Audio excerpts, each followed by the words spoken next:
KO debate series. We lit tonight. Y'all come through, man. Y'all know how we gonna show up and show out. See y'all all in the building.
What's going on with y'all, man? It's your boy KO. It's your boy Knockout. KO 86. Knockout Boxing. Knockout Boxing 86. Whatever you want to call me. I'm live. I'm here. We back. Welcome to another episode of the Morning After Show with me and KQKC Boxing Network. Let's bring them to the stage. The birthday man. KQ, what's going on with you, brother? What's going on, man? How you feel, bro? I'm chilling. How you feeling? 21 years young, you know what I'm saying? 80 years old. How you feeling? Yeah, I'm feeling good, man. I'm feeling good, man. And the day is actually my birthday, and the kids will be over to take me out and come back and watch the Bears. So Already, good luck to the Chicago Bears. I hope you enjoy that meal. Y'all, please be sure to subscribe to the channel if you're new here. Hit that like button on your way in the building and donate to the channel. You can hit that super chat. You can also hit the cash apps. Y'all should see them right there. $ Knockout Boxing 86 TV and $ 275 KQKC. I'm going to see who all is in the building, and then we are going to get the show started because we only got about an hour and 15 minutes, and we got a lot of stuff to cover. Eugene Johnson, what's up? Ray Patterson, I see you. WMS, what's good? Dr. Mark is in the building. O2 Marzi, Lee Jackson, on the money line, Savage Bo, Kurt Hurd, Jay Will, Scotch 335, just call me GB. We got a lot more people in here, but y'all have not got the crust out your eyes to comment yet, so make sure you all in the building drop a comment and participate in the conversation to let us know that you are here. KQ, are you ready to get started, brother?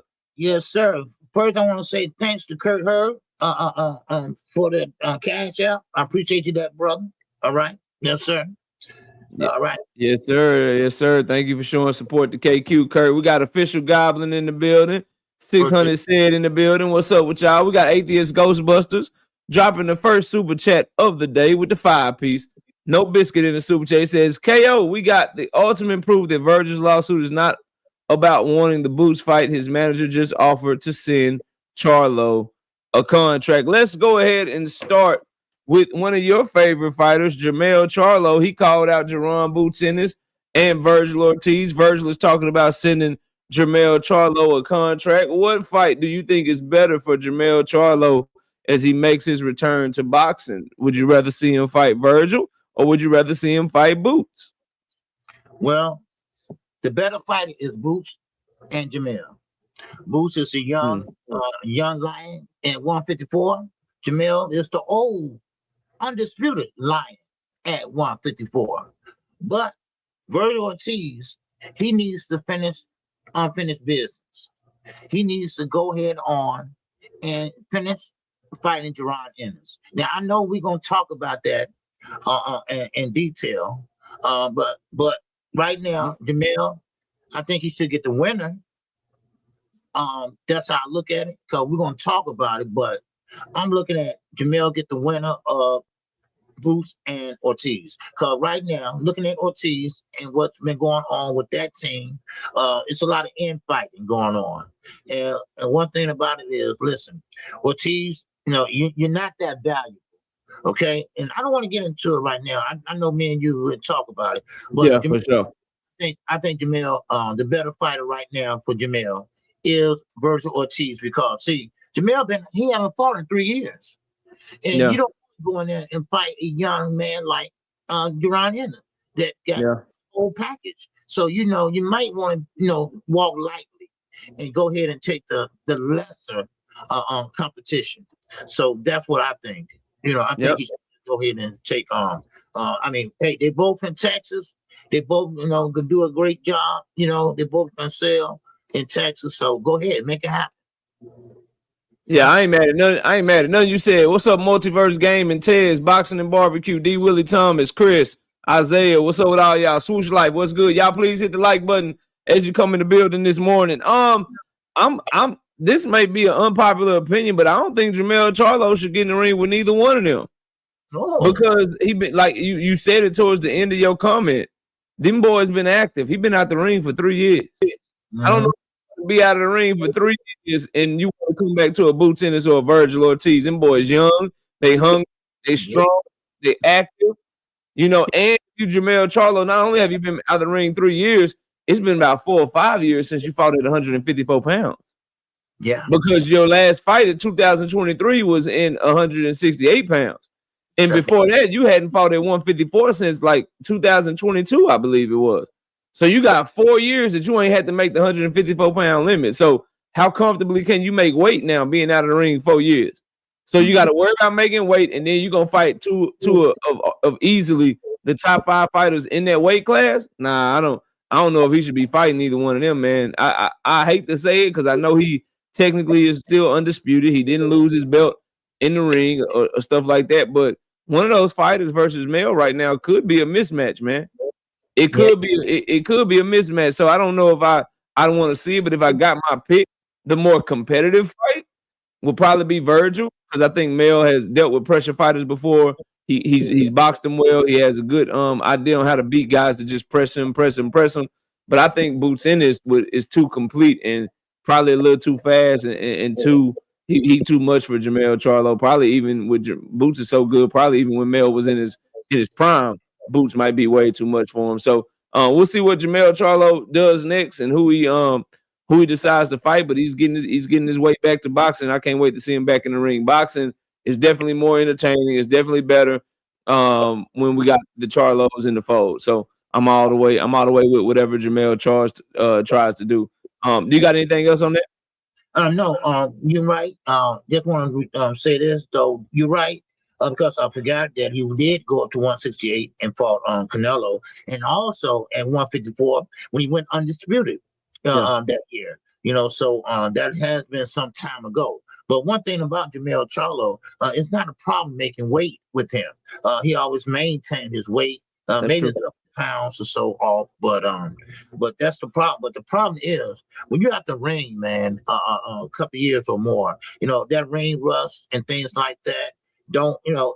It takes a toll on you. One thing about boxing is a young man's sport, and it's not only in age, it's how many fights you had. So you can be 25 with 60 fights.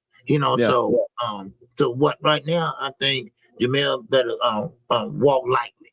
Really walk lightly when he's going in there. And you're right, 154 is deep right now. That's why you're gonna see guys like Devin Haney and guys like that gonna stay away from 154 for a while. Yeah, them shark infested waters, man. Them shark infested waters, man, for sure. You ain't lying. Patrick Bell, Riviera Johnson, we game all night. Victor, OG Victor, D Ray, what's up with y'all? Jay Will, I see you. Pugilistic Shiz Nick, what's up, y'all? Please be sure to hit the like button as y'all come in the building, man. Don't forget to hit the like button, man. You know what I'm saying? Ring my doorbell for you just walk in my house, man. You know what I mean? Knock on the door for you walk in my house. But let's stick to Vergil because, man, I was excited, KQ. I'm not gonna lie. I thought Vergil Ortiz was suing Golden Boy to get out of his contract because he really wanted the Boots fight really, really bad. Got me excited. You know, I thought he was standing on business. But come to find out, and drink more water. Salute to my dog, drink more water. I appreciate you in that cash out. Man, y'all need to get like drink more water. I know a lot of y'all won money on my best this weekend, man. Drink more water. He share his winnings with your boy. Y'all don't be sharing y'all winnings, man. I know y'all won money because we got all our picks right this week. And we hit on every bet we made this week. I know y'all won some money, man. Stop playing with me, man. Y'all stop playing and share your damn money with your boy. You wouldn't have that money if it wasn't for me, man. You know what I mean? Healthy, wealthy, what's good with you? Ray Patterson, what's up? Travion Tutrill, what's good with you? But KQ, I wanted to ask you, man, about Vergil. Vergil in court documents, and I'll show them so the people can see them. Let me find them. Give me 1 second. I'll show them while you're talking about them. But anyway, in court documents, he asked for $7 million guaranteed plus pay-per-view back end in order to fight Jaron Boots Ennis. And it looks like he's trying to get out of his contract because he doesn't want to fight Boots Ennis. Instead, he'd rather get out of his contract because he don't want to take what they offer him to fight Boots. What do you think of Vergil Ortiz? And is he worth the $7 million to fight Boots Ennis? And do you agree with what he's doing? Just give me your thoughts on that whole situation, man. Okay, well, my thoughts is this. Vergil Ortiz never made that type of money. And I'm talking about $7 million. Now, first of all, he prices himself out. And another thing, I think Oscar De La Hoya is doing the right thing by his fighter. And now, he don't have to give him $7 million, and he don't have to give him the minimum. Matter of fact, he's not giving him the minimum. Because right now, he getting paid. Oscar is also offering to get him $1 million over what he really can get. So he's still not getting the what he could get if everybody was dirty. He'd be getting way less than that. But Vergil knows that is a hard hill to climb, fighting Jaron Ennis. So he's trying to cash out the much as he can before he take that L. Now that's my opinion though. But still in all, Vergil knows he's not that big a draw. He's not that big of a sell. He's not that big of a type of fighter to ask for $7 million. I mean, let's be honest. Like you said, $1 million more guaranteed. $1 million more guaranteed that he could get.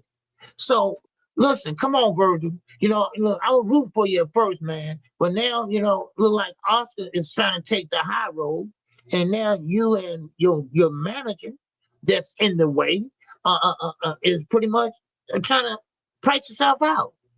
Now, you ever heard of this knockout when guys, want to start a fight into hold, people, you want people to hold you? Yeah. I was watching my son last night. I was watching the Mighty Ducks with my son last night, and that's what they were doing on the Mighty Ducks, the old Disney movie or whatever. I was putting them on stuff I used to watch when I was a kid or whatever. We were just chilling, and that's what the goalie did. It was the big old hockey player. He had punked the goalie, and the goalie was trying to act like he wanted to fight him or whatever. They said, "Man, you too little. That guy kill you." He said, "Well, shoot, hold me back like I'm about to kill him then." And so he made him hold him back. He was like, "Let me at him. Yeah, that's that Vergil shit, man." Yeah. The door, man. Look, I know this dude gonna kill me, but hey, I ain't scared of you, man. Yeah, bro, that's wild, man. That's crazy. Shout out to Dragons Assassin with the 2-piece in the super chat straight from across the pond, man. He say supporting the realest. Big up KO and KQKC. Appreciate you, man. Appreciate you. So yeah, I agree with you, man. And this is the problem when I try to talk to people about the business of boxing. This is the types of things that I have an issue with. Like, you're asking for $7 million, bro. Somebody's willing to pay you $3 million for a fight.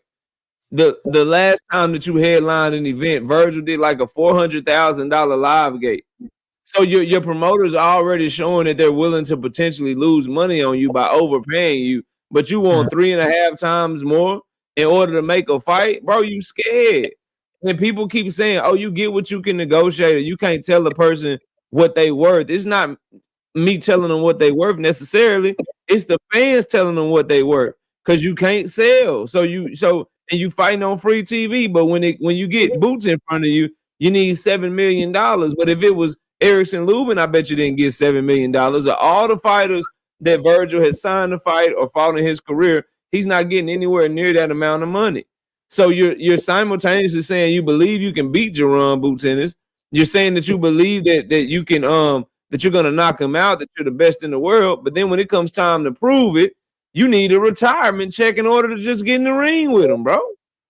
Mm-hmm. It's ridiculous, man. And now you kicking and screaming, trying to get out of your contract because the zone has laid down the law with Golden Boy that we not renewing your contract.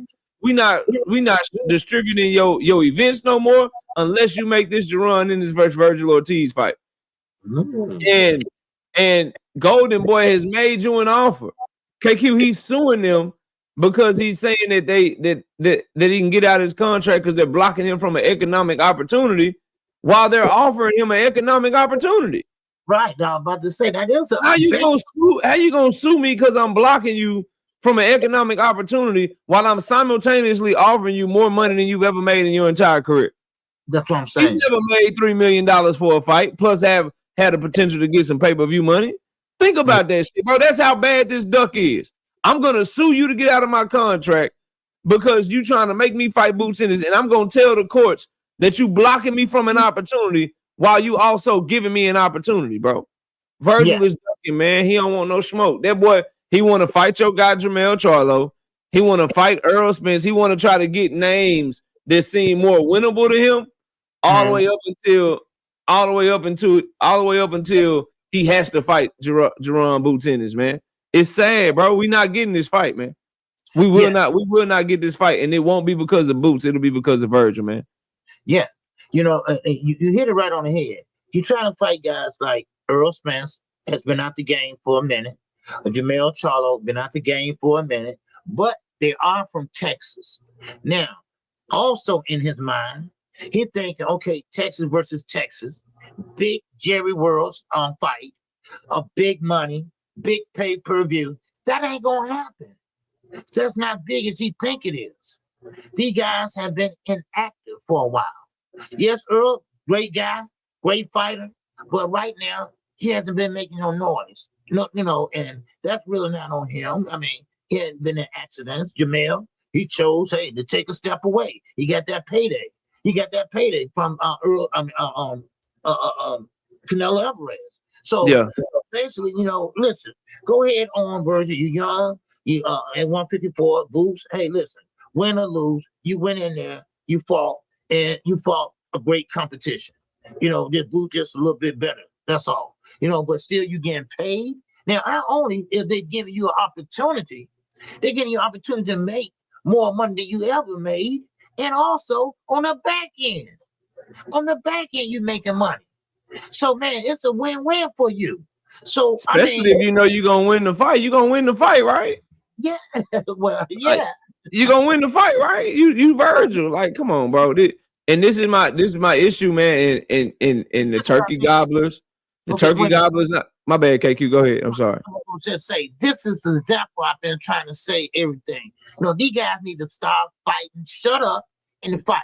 Stop suing and fight. Make the fight. Make it happen. Stop being so sissified. That's what I call sissified. Yeah. Just go in and fight. Shut up and fight. Man, okay, I'm sorry. Go ahead. No, bro. I didn't mean to cut you off. I was just gonna say I was gonna bring this back to, and turkey gobblers, the Riyadh Season Coalition. They're not gonna like what I'm about to say, but they ain't never stopped me from saying what's on my mind and telling people the truth. This all stems from Turkey coming into the game and overpaying fighters, bro. It all stems from that, dog. Like now, dudes is holding out. They want $10 million for tough fights. They want to be overpaid because of Turkey coming in, and they see all these other fighters getting overpaid. So they're like, shoot, if I'm gonna take a tough fight that I could lose, I want to get overpaid. So everybody is looking at him to bail them out. Dudes is not trying to really prove that they the best. I'll prove that I'm the best as long as I can retire if I get my ass whooped because I got paid so much. Like that's what it's about. Dudes is scared to lose. They scared that if they lose, the process of trying to build yourself back up and things of that nature is really, really hurting. It's really hurting the game of boxing, bro. Picking up our fighters that can be stars in America, putting them on undercards and sending them all the way across the world, overpaying dudes that can't sell a hot plate lunch, a hot link lunch at a goddamn gas station. Like he did this shit, bro. And now, and I seen Dreamo Water in the chat, and he's right. Now you got a fight like this. Now you can't put no money up for it. Now the fight won't happen without Turkey. Where the fuck is Turkey at right now, KQ?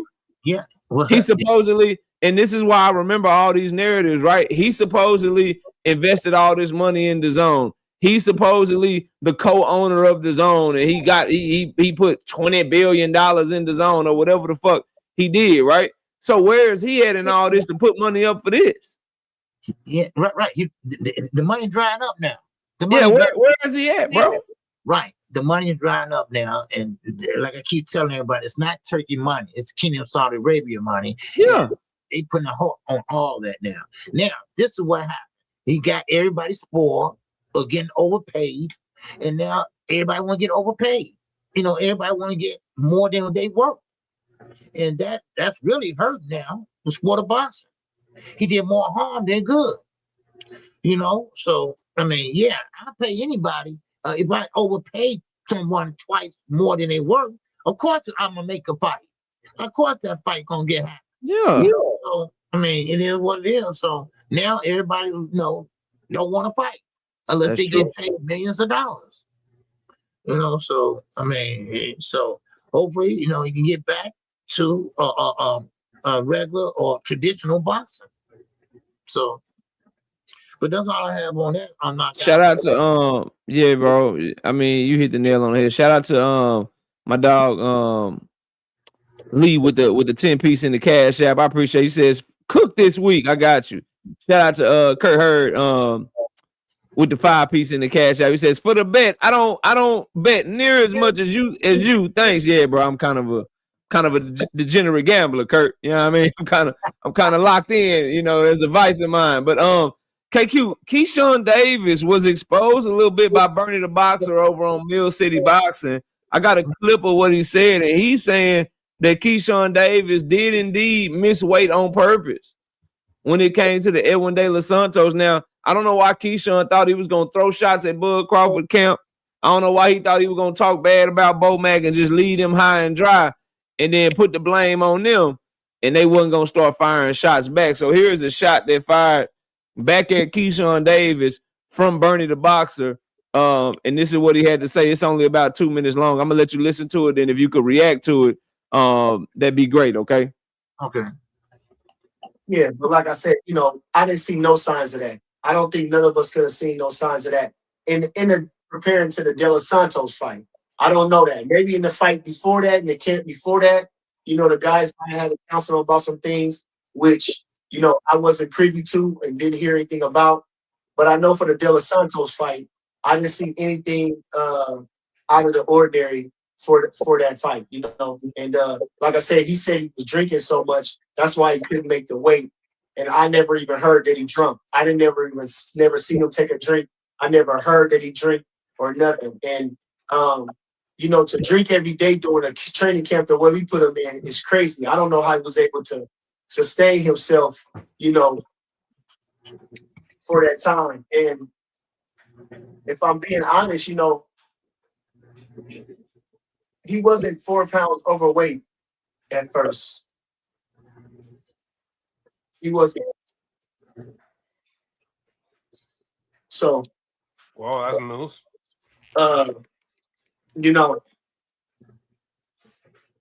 he decided that it wasn't a thing he wanted to.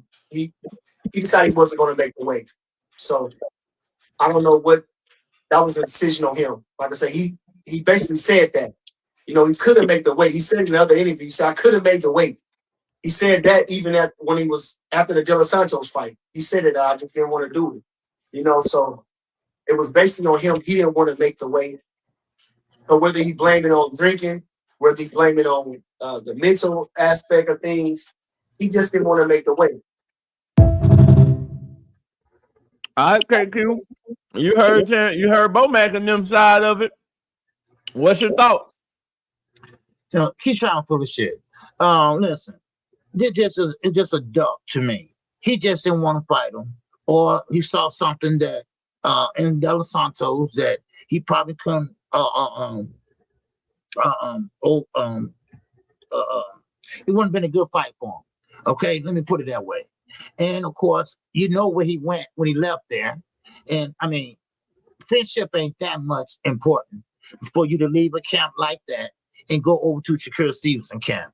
Now, I know that Bud Crawford, especially Bomac, he's a young, great trainer. I say what I say about, but still, he's a good trainer. And I know they watch their fighters. I know they watch and see how far you are off of weight. Of course, when you got a fight coming up, they always check your weight halfway through training camp. They always do that. They always say, okay, the last week, you're making weight, this and that. When Keyshawn, now I know he was a weed head one while. Okay, we knew that. Yep. And the Nahir Albright fight he had in Texas got declared a no contest. You show right. And real quick, y'all hit the like button, man. Get the likes up over 150. We got 171 people between both streams. Please hit the like button. Please and thank you. Go ahead, KQ. I apologize. All right, yeah.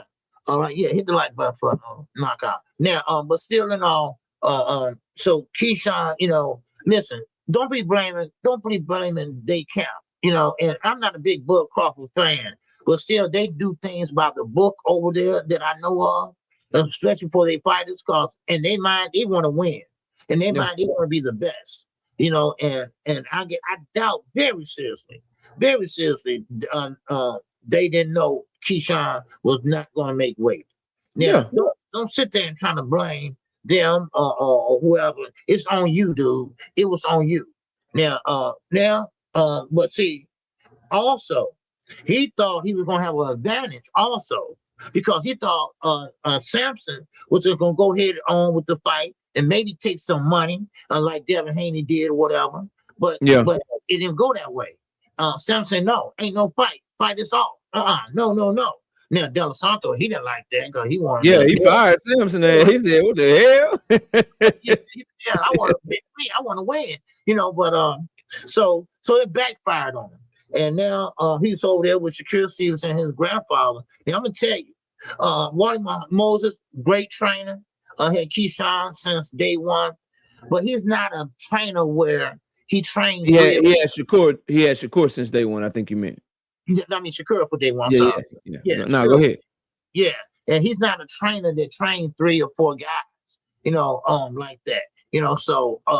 So I don't know what it is. I don't know how much love he got for Keyshawn, but that was a bad move. And you know what, Bernie the Boxer, he run his mouth a lot. He's saying a lot of dumb shit. But today, I mean, I'm glad he came out and said that. So you've been tricking the game too damn long, Keyshawn. Yeah. Talk about it. Just quick. I'm not saying he is or isn't. I'm just not ready to call Wally Moses a great trainer because he only got Shakur Stevenson.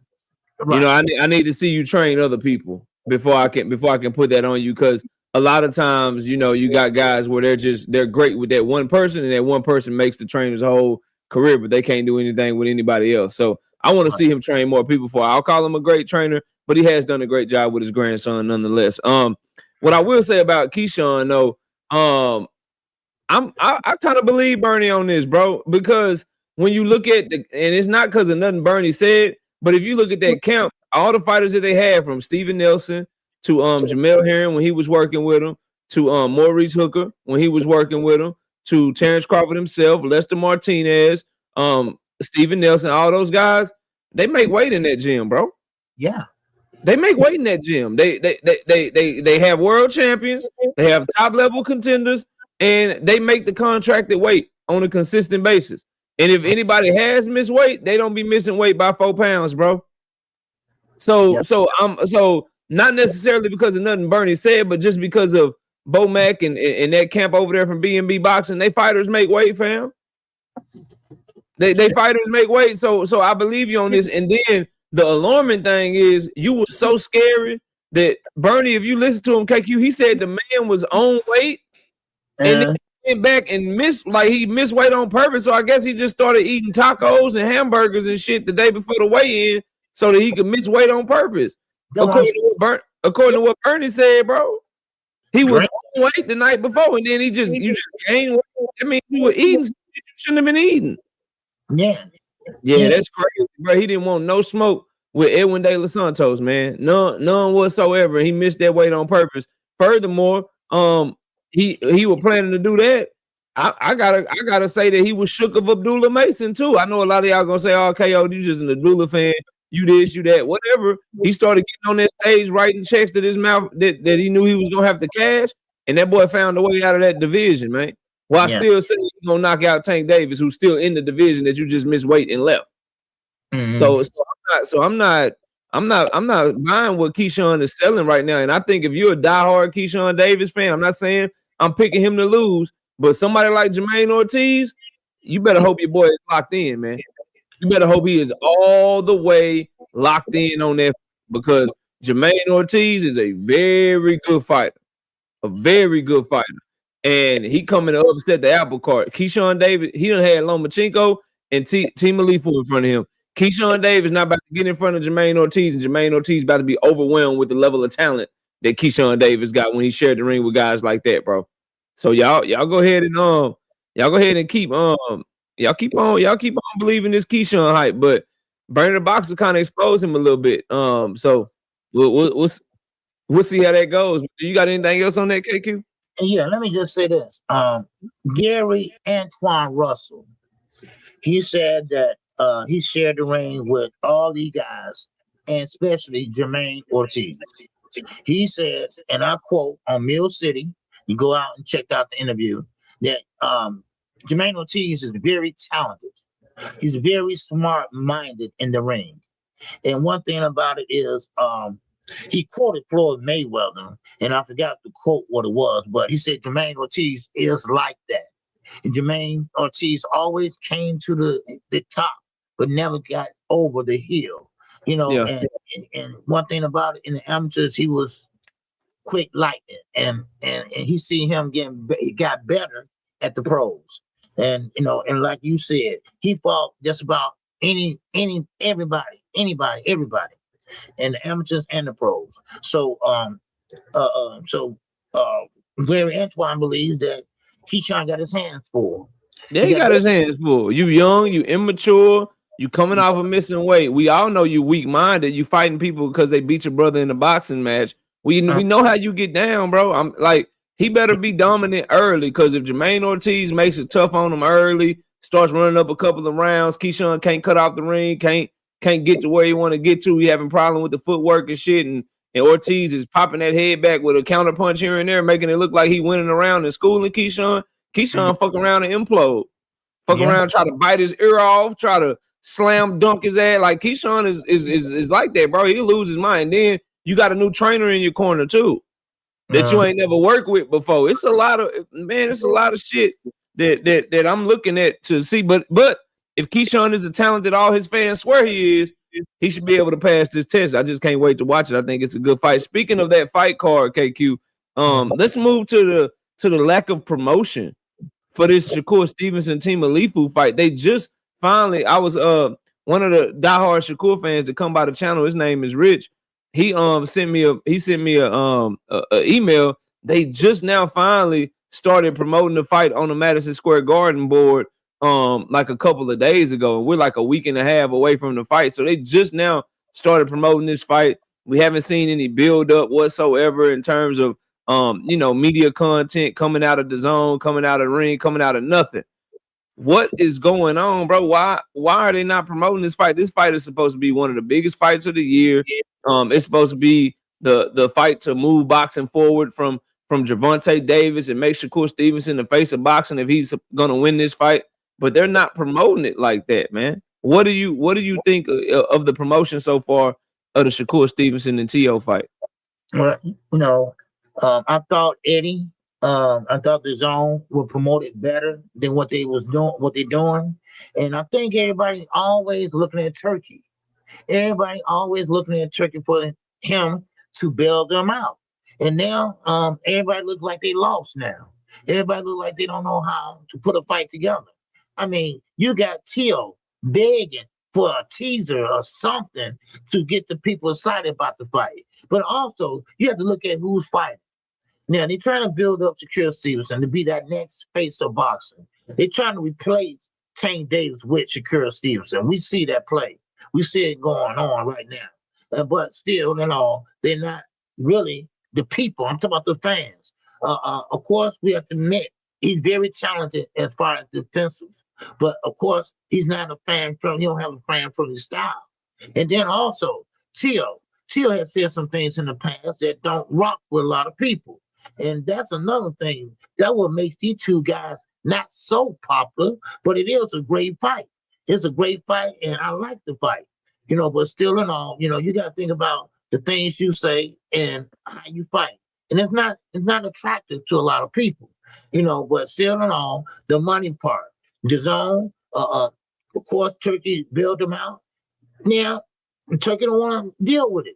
He don't want to put money into a fight like that. He want to put in a fight with like Canelo versus somebody else. Because I guarantee you when Canelo come back in September, that fight going to be talked about for about 3 shown on the zone for like 4 or 5 days, 4 or 5 months. So, but right now, I can't really say basically why they won't put no money into this fight. And both guys, I know T.O. is a lineal champion. They say undisputed, but I kind of got a problem with that. But still in all, Shakur Stevenson, same way. We he got that reputation of being kind of boring. So all that come into play, and now it's taking a toll on the sales. Now, I don't know about the tickets. I don't know how they're going. I don't know how they're selling or what. But people, diehard fans know about this fight. But what about the casuals? This is going to be a big fight. I think it's one of the biggest fights that's happening this month. And, we got Andy Cruz next week. But still in all, this fight is what I'm looking at right now. Because this fight going to determine about who is the best right now. And T.O., and I got him making a great fight, but they're both counter punches, so we'll have to see how it work out. But so that's how I feel about it. No, they just ain't put no money into it. And like you said, they just put it up on Madison Square Garden. And they listen. And this is another thing. Yeah. They are both, and it's from the same area. Yeah. He rep New York and of course New Jersey. I'm gonna show you. I'm gonna show you something because you asked the question, KQ. I'm gonna show you something because you asked the question. Go ahead and finish up, but I'm gonna answer your question, and you're gonna be shocked. You're gonna be surprised. Well, you probably won't be surprised. You're gonna probably think it's sad, but go ahead and finish up. I got to show you something. So they are from the same area. So at least those people, New Jersey and New York, they should be sold out, at least in that area. Because those are their guys. Those are the guys that are making noise in their area.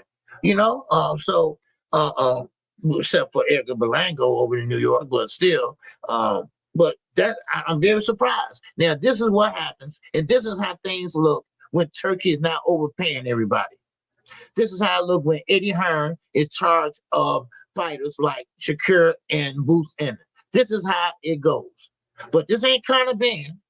This ain't Conor Ben. This ain't Chris Eubanks, where you gonna get 12 million, this and that, and everybody and come sing Sweet Fucking Caroline. No, this ain't it today. This day is quiet. That fight on the 31st gonna be quiet. And they got a great undercard. That's another thing. It got a great undercard.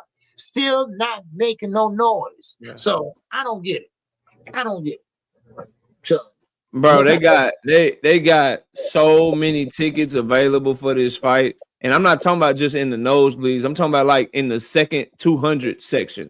Like it is bad, bro. It is bad. Like for this, and this is the official one from Ticketmaster right here.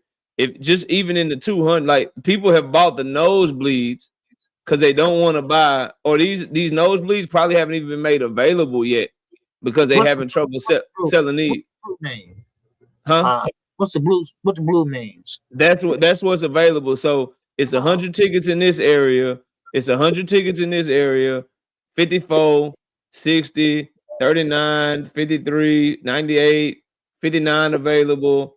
72, 37, 9, 28. Go over here, 73, 54, 59, 38, 37, 40, 79, 5. But then you go up here, 21, 73, 78, 58, 61, 55, 31. They got tickets available everywhere, man. They got tickets. They got tickets available everywhere, man. You might see a shit ton of empty seats, man. Man, we're almost a week and a half out. Yeah, that should be. It will says most of them are resale. No, this is ticket. This is Ticketmaster, bro. This is not a resale fight, bro. This is Ticketmaster, dog. Wow. Ticketmaster is the official ticket broker for this fight. Wow, so, that's bad, man. That's bad, and that says a lot about Shakur and Tio, you know. So, and shout out to my man Big Drake in the Cash App, brother. I appreciate you, man. All right, much love. Yes, sir. But man, that's sad, you know. And this shows you, and I'm not trying to be funny or anything like that, but it shows you that Shakur, you're not that big like you think you are. And you got to stop listening to Keyshawn and Bud Crawford, and realize what you have and what's going on. And right now, your style, like I said before, it's just not a fan-friendly style. I love the sweet science. I love the sweet science, man. I love also going in there and fighting on the inside. I like that. You know, I like for fighters to box you and fight you. You know, so I'm a fan of both ways. But you got to have both. You got to have both. You got to know when to make adjustments and when not to. You got to know when to fight on the inside and close, and when to fight on the outside and make it easier. You know, that's what the ring IQ is. That's what it's used for. Ring generalship, all that. But right now, you stuck in the first gear, baby. You stuck in that first gear. You know, and now fans are starting to show it. Like he blamed Top Rank for putting the camera on guys walking out. You know, I mean, they didn't pay nobody to walk out. They walked out because it was kind of boring. You know, so Tio said some things, racist things, and people still ain't feeling it. You know, you're a good boxer, you know, but you also a little bit racist, you know, and a lot racist. I'm sorry, you know, hey, I call it like I said, y'all. I'm sorry, but that's how I look at it, you know. Yeah. But I'm still intrigued by the fight. You know, and I'm definitely gonna call that fight. And so just make sure you got your energy drink. Get you a 5-hour energy for that shit. You know what I mean? Get you some Starbucks for that shit. Trying to tell you, bro. Pugilist shit. And said, in that training, Shakur look ready. He about to beat T.O. up and make. Why y'all always do this shit, man? Shakur about to beat up everybody in every damn fight, and then he get in that bitch and he get to boxing and being himself and being cautious as fuck, and then y'all be like, he's a masterclass boxer. He ain't got. Stop saying he gonna beat people up, bro. I don't get. He ain't beat nobody up since Jermall Herring, dog. That was 2021, man. Man, I saw this. I don't want to call his name out, but some website. He was on Twitch, not YouTube. Twitch. Yeah. Oh man, Shakur, master class boxer. Wow, look at that. You know, he was showing highlights. I'm like, where? I mean, he's a great defensive fighter. But it's more to boxing than defense. It's called offense. You know, it's to get somebody off your ass. You know, that's what it's called. But master class, I don't think so. You know, so but I don't get that. Everybody call what I mean. I just want to know what they're looking at. And I came on your platform one day and Yeah. asked everybody that. Nobody And can ain't answer. nobody had no answer for you, man. Ain't nobody had no answer for you. So I want to shift the conversation now. Unless you got anything else on that. No, that man. I, No, especially after what you showed me, man. So I'm definitely gonna be talking about that tomorrow. So okay, yeah, go Yeah, ahead. man. Let's please get the likes up if y'all haven't already, man. We need the likes really, really bad. So I'm I'm showing saying, 80, I'm showing 80, I'm showing 86 likes on the main one. No reason why we still ain't got to 100 likes yet. That's crazy. So y'all please hit the like button this morning. If y'all know on my regular shows at night on Monday, Wednesday, and Thursday, I wouldn't even be talking without y'all hitting the like button. But we gotta get the show going, and we gotta make sure we meet our deadlines and our time frame that we have for the topics. But I need y'all to hit that like button. No reason we should have this many people in here and we still ain't cracked 100 likes. So y'all please get the likes up as you come in the building if you haven't hit the like button already. hey, So Naka, I want to yeah. say this real fast. Man, you Mhm. did an excellent job of breaking down Gervonta Davis arrest warrant, Yeah. and the whole shebang. I just want to say you did a great job. The show and tell, I call it. And you did a great show and tell. I'm just saying you did a great job in giving us more insight of what's going on with the case. So cause we're not privy to a lot of things that they are. And Yeah. so I'm just saying, man, you just did a great job on that. So I just want to Appreciate you, man. Appreciate you. I just want us to all have as much information as possible and then just cover it as it all comes out. Speaking of which, we did get some Gervonta Tank Davis information yesterday. Gilberto Mendoza, because that was going to be my next topic anyway. Gilberto Mendoza, the WBA president, came out and he stated that they're going to put Gervonta Tank Davis as champion in recess while he's dealing with his legal issues. And so that will give him the ability to handle his out of the ring issues. And then when he comes back, should he so choose, he will have the opportunity to get his belt back and skip the line and fight whoever is the champion, the interim champion, or whatever at that time. What do you think of the WBA's decision to put Tank Davis in recess? What's your thoughts on that? My thoughts is that I think that's fair. I think they thought that out. And Gervonta Davis has been a champ. And he'll have no problems of paying sanction fee, whatever. And they did the right thing. And that way, once everything is, no matter how it turn out, still he have a chance to get back and skip the line, like you said, and go in there and get his title back. And but also Schofield. Now, let me tell you all this. That doesn't mean automatically that Schofield will become the champion. I think the WBA, I think they have a way where you have to fight for the vacant belt, kind of like a vacant belt, not vacant belt, but I think they just don't automatically choose number one to be the champion. I think they go through another procedure, if I'm not mistaken. Yeah, they're gonna probably make him fight for the vacant against the highest ranked available person that wants to fight. So right now, at lightweight, it would be Floyd Schofield and Lucas Body. Okay. Those are the top two guys at 135 pounds in the WBA right now. Right. So that's why when I did my live about a week or so ago, I was saying that don't mean Schofield would be automatically champion. No, you got to be chose to be a champion. You got to win to be the champ. You just don't move up like that. So, but I think they made the right decision, a fair decision, and not a hasty one, and it's good for everybody all around. That's what it is. So therefore, they won't jump the gun and say he guilty and just get rid of him. No, none of that. No, they did the fair thing. Let's wait and this and that, and let's put him in recess. And man, great job. Great job for the WBA. So that's all I got on that one. Yeah. Yeah, I think this is, and shout out to Hunter on the Hunt, 20 of them things, 20 piece, no biscuit in the super chat. It says, my people are savage. It takes the same amount of energy to click the like button as it does to get into the live, even less. Hit the damn like button, people. I couldn't have said it any better myself. Hunter on the Hunt. Y'all listen to Hunter, man. Hit the damn like button. Push the button. Shit. Push the goddamn button. Hit the like button. I think this is great for boxing as a whole.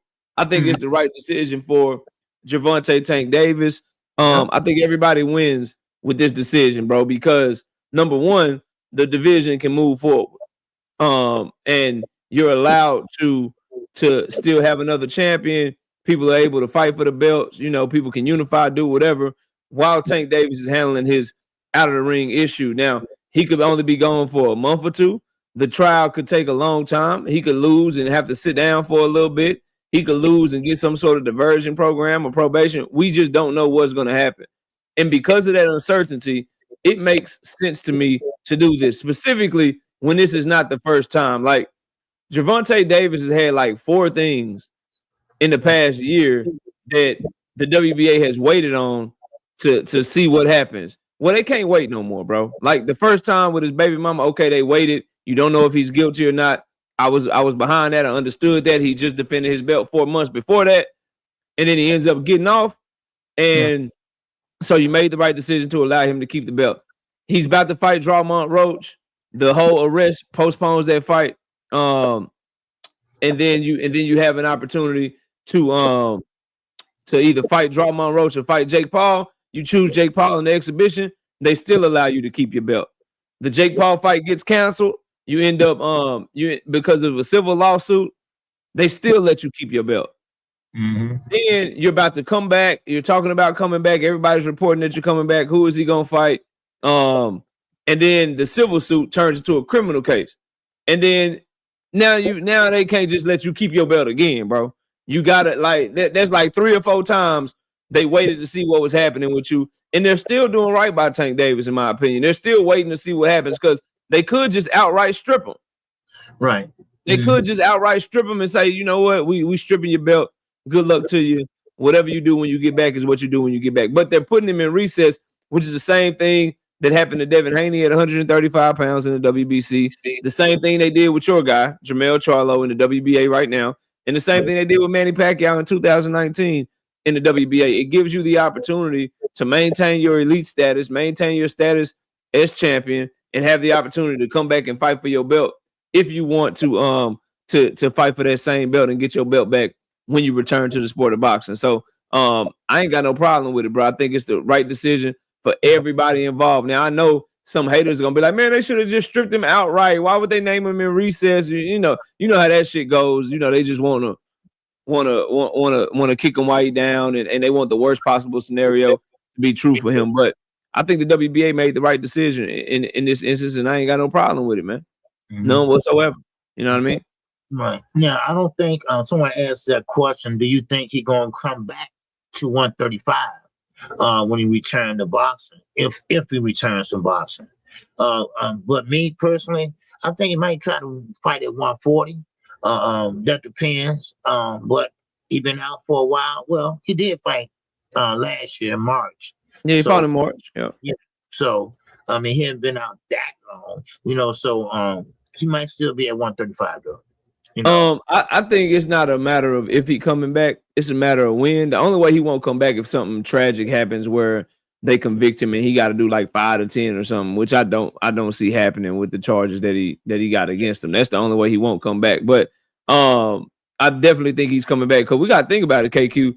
This case is going to be expensive. Whether he win the case or not, you're going to have to pay lawyers or whatever. You may have to pay settlement money. You know what I mean? You already got your baby mamas that you paying child support to or what have you, and you affording their lifestyle. You got your own flashy lifestyle that you live in. Oh yeah, he most definitely, after all of this shit, he most definitely got to come back to the sport of boxing because ain't no other way for him to make that type of money nowhere else. What he gonna do? He gonna become a broadcaster? You heard Tank talk. Right. You know what I mean? What he gonna do? Coach somebody, nigga? Get 10% of some low level nigga purse by being a coach? Nah, bro. He coming back. Like, it's just a matter of how long it's gonna take to get this taken care of and so forth and so on. Like, because it's one of those things where will it be expedited like his other cases, or will it drag out like the 2020 hit and run that he had, where he got charged with it, they went to court or whatever, trials got postponed and moved, and that case took 3 years to finally get settled while he was able to fight in the meantime, and he had to go sit down for a couple of months, and then got probation or whatever on top of that. So we gotta see how long it is gonna take for him to come back. But he most definitely coming back. Them expenses is way too high right now, KQ. they way too high. So I don't think it's a matter of if. I think it's a matter of when for sure. And I think this and I think this could be a blessing in disguise for him, man. Sometimes you got to go through things to realize how blessed you truly are in life. You know what I mean? Like if you taking shit for granted, if you taking your situation for granted, sometimes almost losing it all or losing it all for a little bit can give you a different perspective and get you back on the right track. You know, and some people don't learn unless they bump their head.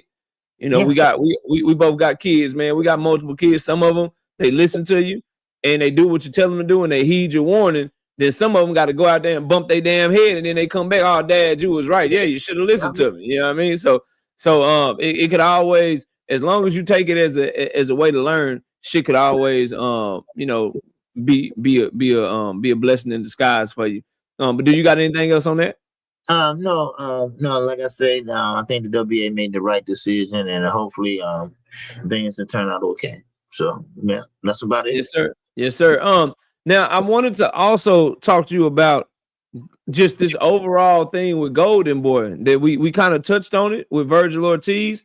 But I wanted to talk to you about PBC Golden Boy, Top Rank, because quietly Top Rank, they don't really have a network deal right now. It's like they're almost waiting to announce something. Golden Boy's contract with DAZN is up, and they're having trouble negotiating with DAZN because of what's going on with Jaron and Vergil Ortiz.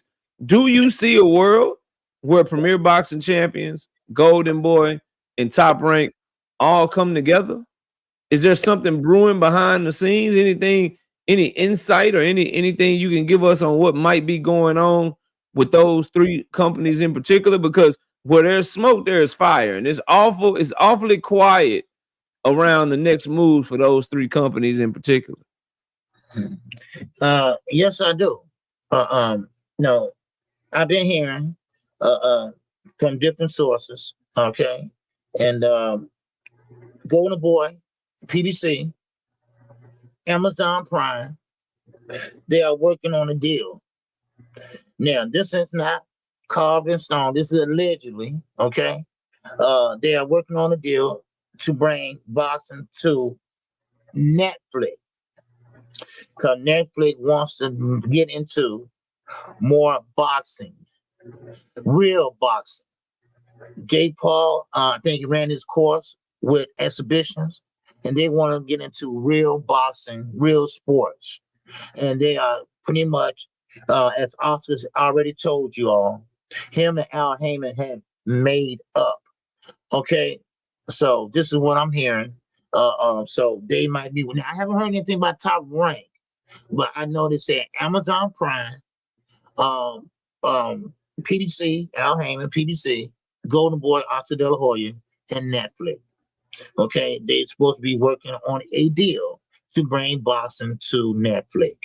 Okay, so they want to get into real sports, something like Paramount Plus doing, Amazon Prime has been doing, so I guess, things are going towards streaming now, so this is what I'm hearing, and I think it's a good thing. I think it's a good thing for boxing, and it won't be too hard to do if they all work together. And this is the first time. This has showed me that boxing lives on, can live on, because all these promoters, they work together, and we have seen it in the past. Knockout. Some fighters allow their other fighters to go back, go over here to fight, whatever, and so I think it's a positive look on boxing. And you're right. They haven't made no big noise about it. This is just what I'm hearing. And so I don't know how true it is, but it got to have some truth to it. Because Oscar came out and said that him and Al Heyman had made up. And if you look at it, you got Zerto. He's getting ready to fight who? David Benavidez. That is Golden Boy and PBC. And then you also got Mario Barrios and Ryan Garcia. That's PBC, Golden Boy. So it might be a start of a great relationship. Because if you don't forget, for people that don't know, a lot of these fighters from PBC came over from Golden Boy. That's how it all got started with bad blood between Oscar and PBC and Al Heyman. Actually, they went and tried to sue Al Heyman. Well, of course, that didn't go according to plan. But now, after all of so many years of infighting, now they pretty much put the hammer down and started to work together. So hopefully, this is a new day, bright, something bright in sport of boxing. So maybe we can get more boxing coming. So this is what I'm hearing. So as I was listening to you talk, and I read a comment from Thomas Hill while listening to you. I'm probably gonna talk about this in my live show tomorrow, and that is, isn't it crazy that while trying to tear down all things Premier Boxing Champions and Al Heyman, and you hear people saying that they're going out of business for years and years and years, and laughing about their situation when they switched over from Showtime to Prime Video. Isn't it funny that now, as we look at the landscape of 2026, of the three big American promoters, PBC is the only one with a network deal intact? They're the only ones with a deal.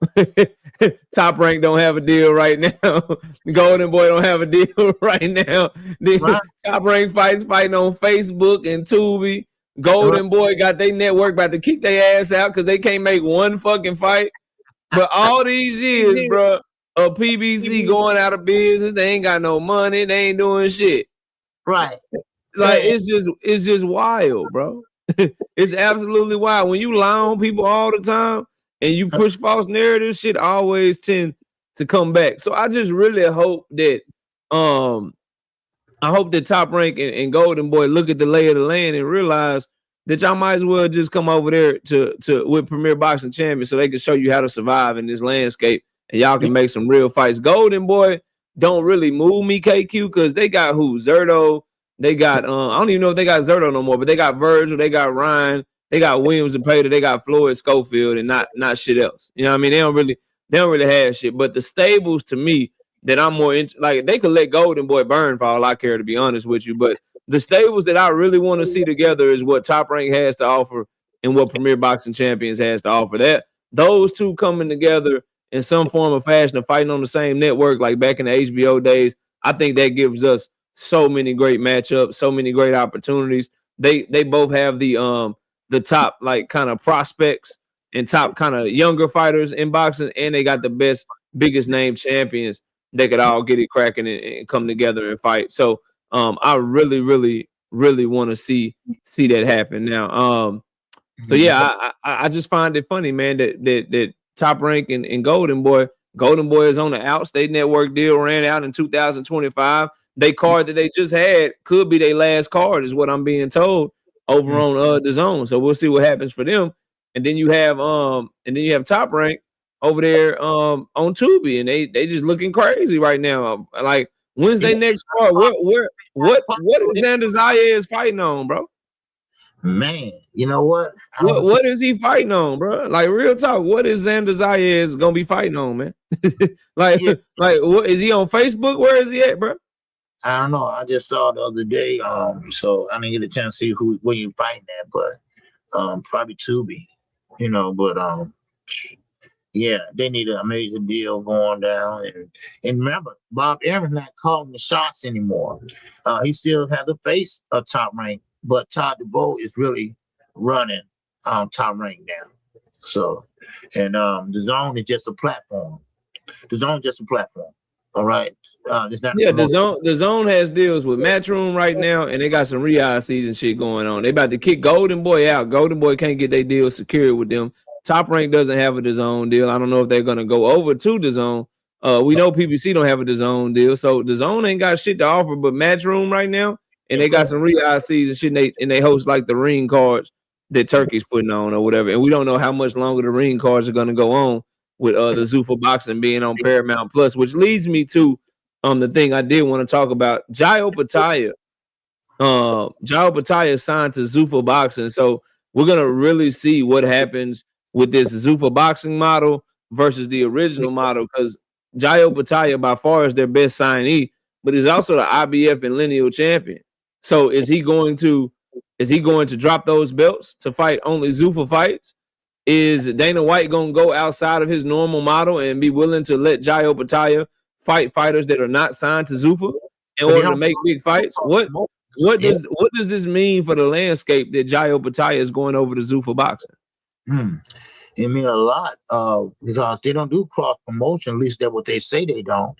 So Jai Opetaia, I think he's not going to get the money that he's capable of getting, and he might be stuck at cruiserweight for a while. He's not a big guy, So making that transition to heavyweight, it's not going to help right now. That's why he kind of like stuck at the cruiserweight, and then of course you got Dave Benavidez, so he's not gonna be able to get the big fights, So don't know why he signed with them, and I don't understand it. Maybe it's a strategic move for him, So I don't know, So we're going to have to see. Joe Opetaia, I always say it's not really no big names at cruiserweight. They had music there one while.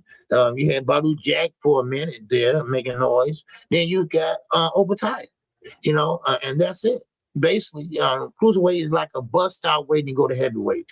And right now, Opetaia, he's gonna miss that bus. He's gonna miss that bus. That's how I see it.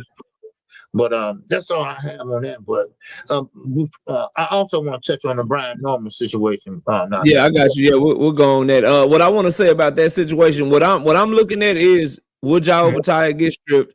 And I think the way that Dana White is going to try to use Jai Opetaia the same way he did in the UFC with big name fighters. I think he's trying to get the big names in each division and then just ignore everybody else. Like, hey, we got Jai Opetaia over here. He's a Zuffa champion. This is the real champion because he's better than all those other guys. Just ignore them over there because Jai Opetaia is truly the best. Don't even worry about what David Benavidez got going on. Don't worry about what they got going on over there. Over here at Zuffa, we got the real champion, just like he did in the UFC. I do think, and this is why I was so pissed off when Oscar De La Hoya sold the ring over to Turki Al-Sheikh, because now the ring belt, as you know it, that shit is leaving boxing very soon.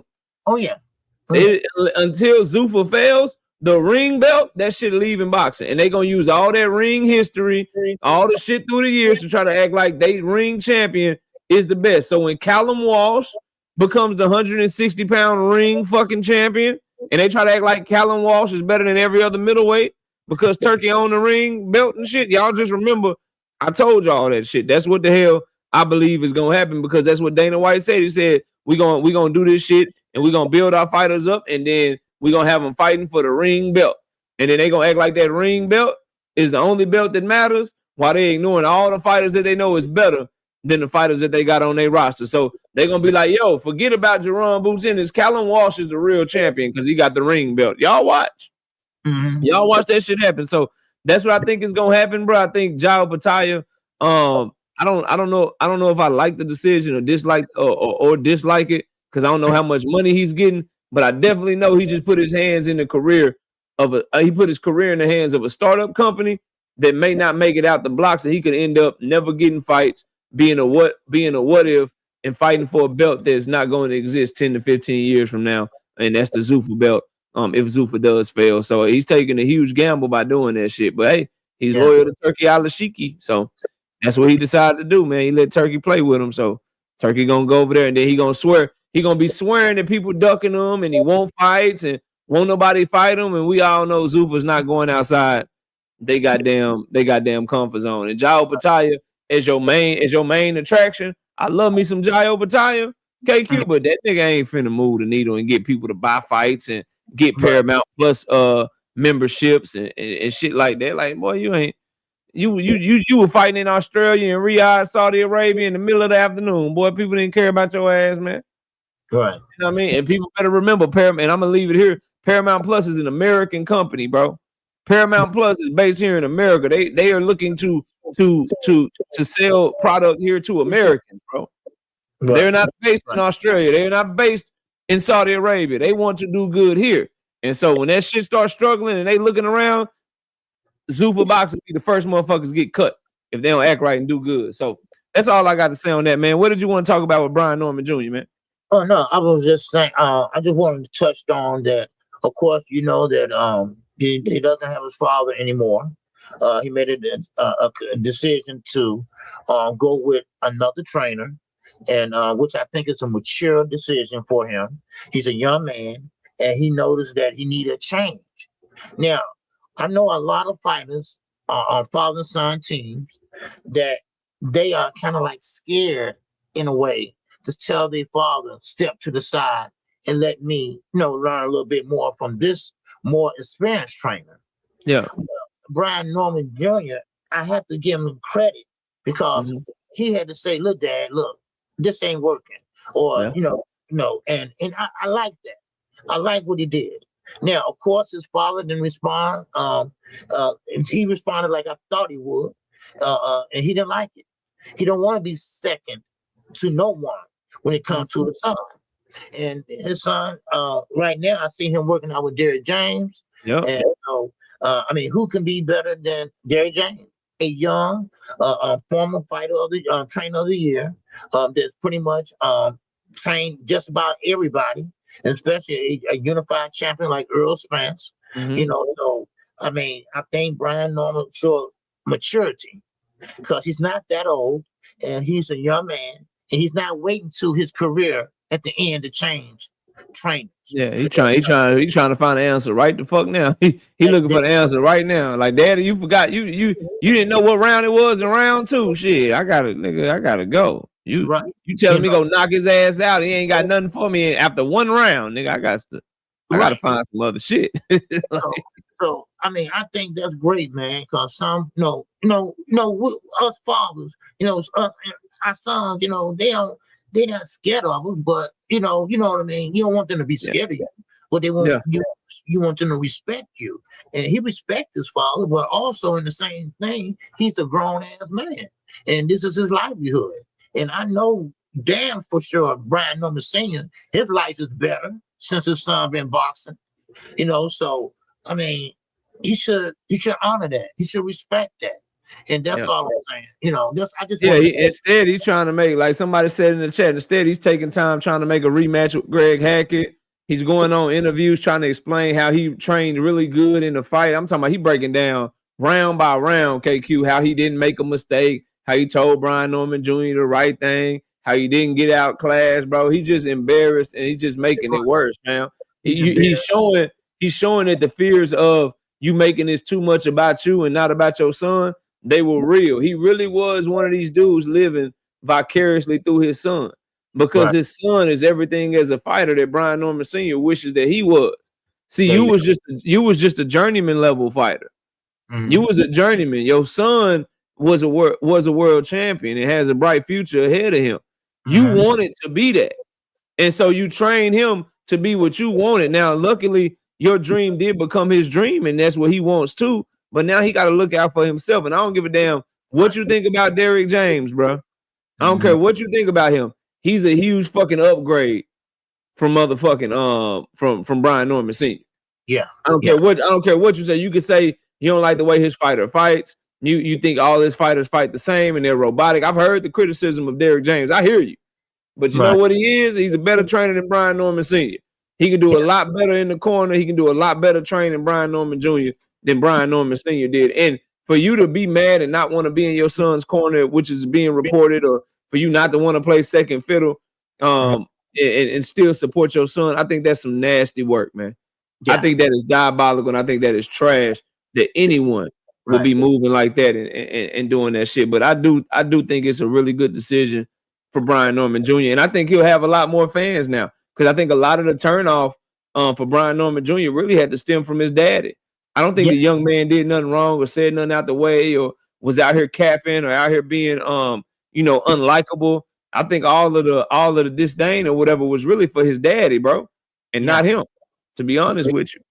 So I like the move, man.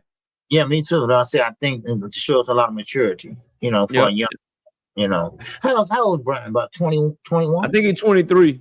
think he's 23 years old now. Before we go, y'all, I want to say shout out to Big Dre. He asked me to show y'all this. This is promotion for a fight that he is helping promote. It's gonna be local. The CashApp. Okay. Yeah. So here it is, y'all. Y'all watch this promo, and if you can get to the fight, get to the fight. Shout out Big Dre.